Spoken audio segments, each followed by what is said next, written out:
ఇంద్రకీలాద్రిపై దసరా ఉత్సవాల్లో 6వ రోజు శ్రీ లలితా త్రిపుర సుందరి దేవి అలంకారంలో జగన్మాత దర్శనమిస్తున్నారు. శక్తి, సౌందర్యం, కరుణ, జ్ఞానమనే 4 శక్తుల సమన్వయమే ఈ అలంకారం విశేషం. త్రిపుర సుందరి దేవి శ్రీ విద్యా ఉపాసనలో అత్యంత గోప్యమైన రూపంగా భక్తులు విశ్వసిస్తారు.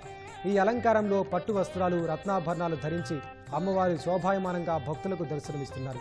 ముఖ చంద్రుడిపై సింహాసనం నుంచి వెలువడే కాంతి భక్తుల హృదయాలను కట్టిపడేస్తోంది. త్రిపుర సుందరి దేవి అలంకారం సౌందర్య లహరిలో వర్ణించిన మహిమలను సజీవ రూపంలో ప్రతిబింబిస్తోంది. పసుపు, కుంకుమ, పూలతో దేవి చుట్టూ శక్తి వలయంలో అలంకరించారు. ఈ రోజు త్రిపుర సుందరి దేవిని దర్శించుకున్న వారికి సౌభాగ్యం, ఐశ్వర్యం, విద్య, జ్ఞానం ప్రసాదమవుతుందని భక్తులు విశ్వసిస్తారు.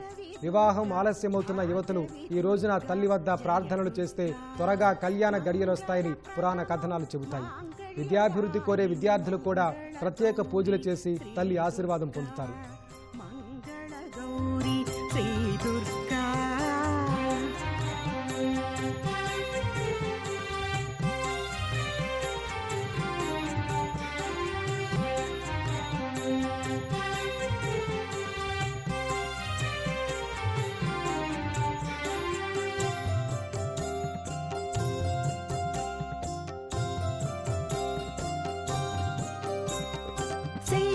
పుత్రివి బ్రహ్మచారిణివి చంద్రఘంటవు జయ దుర్గా శైలపుత్రి